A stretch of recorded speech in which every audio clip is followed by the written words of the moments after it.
Welcome back to Viewer's Voice, and in this episode, I plan on talking about the reliance of substances, or other known as drugs, in this generation, strictly in the youth, right? So now, I don't know when this decided to occur, but I know more so from my experience, more so heading into high school and getting exposed to newer things, newer groups of people, so on and so forth, has opened this wide range and this wide open window to try out new things. And we all know a lot of these new things are not good. And I understand, right, going to high school is a year of experience. Most people go to drink, parties, etc., etc. But we also need to acknowledge that doing such activities at such a young and vulnerable age will leave you heavily stumped in the near future.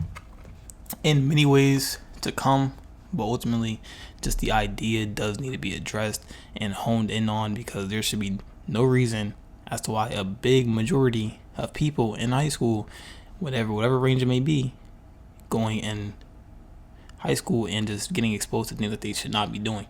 And what's worse is that the range is very low, right? I'm talking about it'll be people who haven't really reached full teenage years yet, like 13, maybe even 12, right? That's what I mean by low.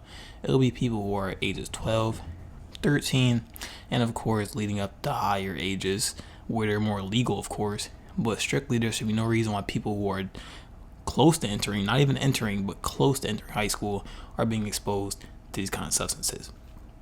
And these substances become more accessible, especially with people don't even caring who they give it to, but just giving it to anyone who wants it, such as nicotine.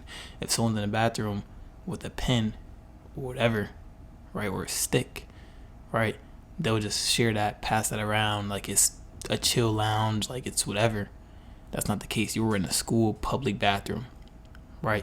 Why on earth would you want to be consuming certain things and doing certain activities in a bathroom? Coming to school high, only being able to feel like you could function while high. These are the certain activities and certain things that you should not be experiencing, aka addiction, while in such a young, vulnerable state where you haven't even fully matured yet. You haven't even been exposed to other assets and parts of life, yet you want to condone and things that will already lead you going down, if not a terrible path overall, at least health-wise, not the best one. And then there's people who go all the time where it's like, oh, if I could stop if I wanted to, or it's not that bad, or so on and so forth. The fact that you're consuming something that you know you should not be consuming and you don't have any medical purposes for it goes to show you it's not right for you. It's not right for your body. It's not right for your mind. And when you make yourself feel like you need to rely on it with no other way out, nothing else to rely on, that's what's going to make it worse. People feeling like they need to smoke every time before they even eat anything, wake and bake. You haven't even hit 18 yet, most likely. You haven't even fully experienced life yet. Graduated, maybe, been accepted to your colleges, whatever the case may be. But you want to do something that can change you in some way, shape, or form. And even if it doesn't have a heavy impact like it may on others, it still financially has sort of a heavy impact. Because why are you spending this much and going out of your way to put some of your money towards getting some weed late at night, or maybe making sure that you could get weed weekly, whatever the case may be? If you're running low on your supplies, so like you have to restock, why is it so important to you that you turn this sort of substance into a necessity where you can't do anything else if this is not involved? And what makes it such a huge problem is the fact that, yes, this applies to people, like I said, who have not even entered high school yet. People who I've seen probably grow up, right, who I've probably played basketball with, seeing when they were younger, right, and here they are, not entering high school yet, like I said, but they're out smoking and just doing things that their young mind should not be exposed to, right? Now, language is a different thing. Kids curse different ages because of what they're exposed to, maybe at home. That's a different story. But when you get them exposed to things that you know will alter them in whatever ways, right, that is not great. for the parents that may condone this and just don't care because they smoke themselves or they do whatever they want themselves, also not great. You have alcohol cabin, whatever the case may be, and you allow your children to get access to that. Not great either.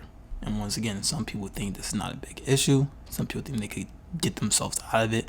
I don't know how they believe to do so, but they believe that they can with willpower, I guess, when it's far out of their range, their reach, and their power.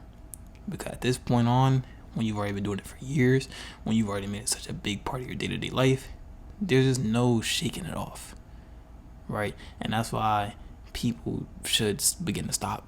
If you're just doing it this young, you're already setting your rest of your life up to make it something like a crutch. Essentially, you're making it a crutch, and especially if you're using it to forget about something, right, or always using it to relax in a sense, or to cope because maybe you just had a harsh breakup. In the same way people drink, you need to smoke, you need to get some of that stress off. I understand, like I said, yes, these certain things could have some sort of medical purposes, but you do not medically need it. Therefore, it serves you no purpose. And even if it does calm you down, there are many other things I can assure you that can have the same benefits, but much healthier and much more beneficial. There are no reason why you, the person you're closest to in your whole friend group, needs this in order to function, bond, or do whatever. I feel like that's another way it's becoming a bigger issue, is because it's one of those things that is seen as cool, and that allows person A, B, C, D, and E to all bond with each other, right? Now, the same way people could bond over like sports, like hobbies, like interest, so on and so forth. This is one of those things that also grown as something that people have just strictly bonded over. Like I said back previously, not too long ago, a couple minutes ago, where people could just walk into the bathroom, ask to hit the cart, whatever the case may be, and people don't care about hygiene or anything, but they'll just let them do it. Maybe a complete stranger, they will just let them do it. This is something where people just begin to bond over, and for what, right? Or even another form of experience that I might have with it is because I'll be on a game or something, and people are smoking on a game all the time. Now, obviously, this is not a huge issue because these are people I don't know in person, but it just goes to show you that this is not just a regional thing. This is not just something that exists in my area, but outside too, where people just are constantly needing to hit it or do this, and the third, as if there's just nothing else that they could be doing in that point in time, where people can only eat, play a game, only be able to relax, only be able to get through their day with this substance, as long as whatever else in their body. Because I believe the minute you need this before you eat, the minute you need this before you sleep, just the minute you give it the value and the power it has to control you, is the minute you just give up everything. And the minute you've completely lost, and like I said, it is out of your range, out of your reach, out of your power, to where you can't stop it by yourself. And that's why I believe it's such a huge issue, since this is spreading to younger people, to more of the youth, right? It's not just a high school kind of thing. No, this is going even lower because other people are getting exposed to it and believe it's cool because they see their peers and everyone else doing it. I don't condone it. I've never indulged in it, nor would I indulge in anything like it, let alone drinking. I've been recommended it plenty of times. People have tried to peer pressure me into it. People have asked me why I have not did it, so on and so forth. And the answer is simply, not only would I not want to do it, right, but I'd also not want to be one of those people who say they can stop whenever they want. Because I most likely wouldn't be able to if it has the same control over me that it has over everyone else I see who is using it. Right. Now, this could also tie to like family, right? You have a lot of family that smokes, your parents smoke, or they did smoke, whatever the case may be, right? It is known that you could either become exactly like that, or you could be the complete opposite, right? For instance, say you have a father who smokes weed all the time, right? And as a kid, you've always been around that. Either you could grow to be exactly like that, you smoke all the time, or you could see how smoking affected your father. Maybe they passed away by smoking, whatever the case may be. And now you promised to yourself pretty much that you wouldn't smoke, because you wouldn't want to end up like him or follow in his footsteps or anything of the sort, right? Now, for me, that second part could be the case, since I do have a lot of family members that do smoke or do certain things, right? So I could choose not to indulge in that, right? However, I think at the end of the day, that initial choice still lies in the beholder. The person that still chooses whether or not they want to indulge in that. It's still your decision at the end of the day, right? Between that whole nature nurture kind of thing, it only matters to an extent, because both parts play a huge role. Yes, a lot of that could come from your nature, right? But nurturing is everything else. Your environment, the people around you, right? But essentially, it's still you, right? So no matter how much of your nature could lead you to A, B, C, and D, you yourself can choose just exactly what you want to do, right? And this doesn't even just apply to substances, but more so, yes, right? Let's say it's been in your bloodline or whatever, where all your family members, ancestors, whatever, they all did some form of drug, right? So you believe it only makes sense for that same kind of thing to pass down to you, as a nature sense. You do drugs, same way your parents did drugs, same way your grandparents did drugs, same way your uncles and aunties, whatever the case may be. You believe it makes sense that only you would indulge in that activity as well. Not necessarily, right? Let's say you have some great peer friends that show you just how little they need anything in their life to determine what they feel and what they want to do, right? And they don't allow a drug to crush them and gain such power over them, right? Or even you've seen the negative side effects from it, so you know that it wouldn't be a great idea to indulge in that either, right?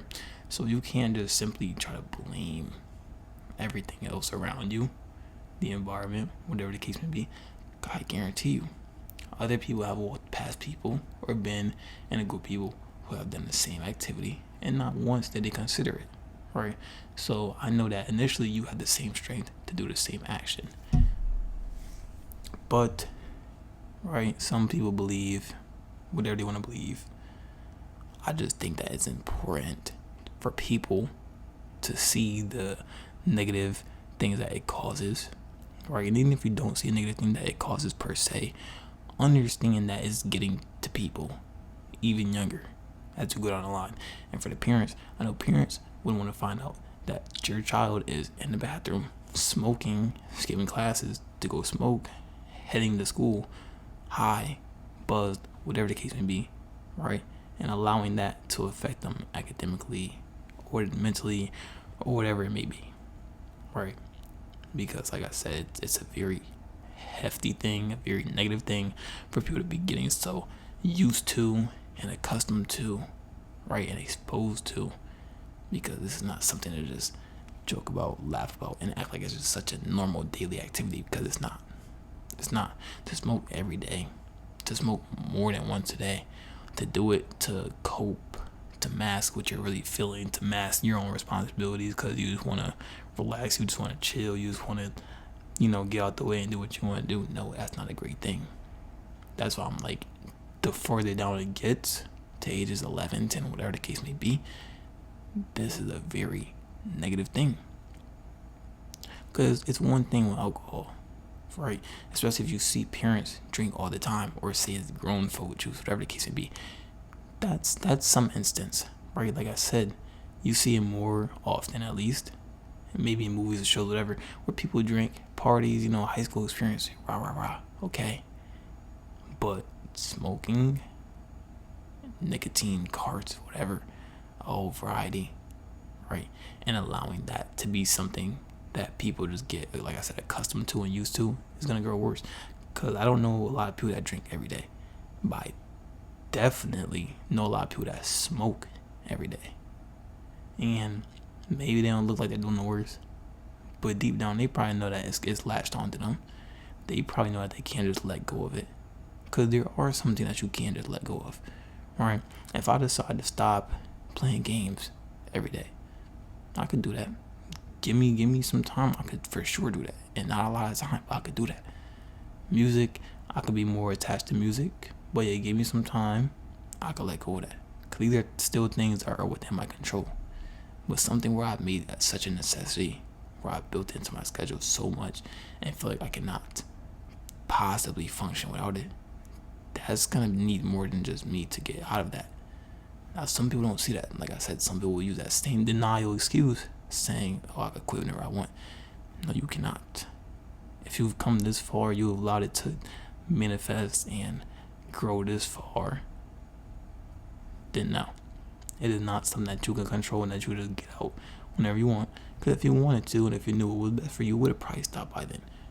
But people know that they can't, right? So that's why I feel like it's up to other people to help their friends get probably the help they need, or for parents, help your child, right, understand that it's an issue. Because while you're oblivious to what's going on, they're just having the time in their lives, and they're cutting off every last bit of their responsibilities to do what they think is best, right? And as parents should know, and as we all know, when you're young, when you're naive, when you're still a kid, immature, you don't know what's best for you, right? But you see what other people doing, you see what's fun, and you want to indulge in that.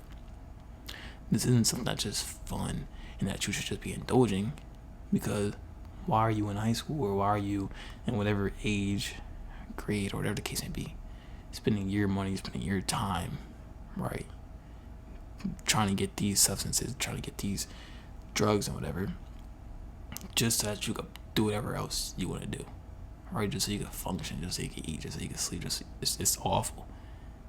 Because if anything in my life were to manifest and grow to where I need it before I could do anything else in my day to day, I could already tell myself and be fully 100% on myself, that's an addiction. That is not great for me. That is not great for my physical, my mental health. It's not good for me emotionally if I'm using it to block out what's really going on, right? If I'm using it to cope, because most people will use it to cope. And like I said, when you are in a vulnerable state, right? And as we know, high school, teenage years, adolescence, whatever, you can be very vulnerable, naive, and immature at times, right? Let's say you got a high school relationship going on, y'all just broke up, whatever. You're going to be very hurt. And a lot of people are very hurt to very stupid things, right? This could be one of them. And I very much know that this same thing applies to many other people out there. All I'm saying is, for those people that do it, or you know someone that does it, try to help them. Try to make them see that it's probably not beneficial for them, right? Maybe this doesn't apply to everyone. That's fear. Like I said, it could have its purposes. I respect that. But for most people, not at all. Not at all. Because some people have admitted that they're just doing it for fun, right? Or just doing it because they're just so used to it or whatever. And that should go to show you that it's not something that you should be playing around with or doing it because that's what you're used to. Absolutely not. But I'll say that's all for this video. I thank y'all for all listening, and I'll see y'all in the next one.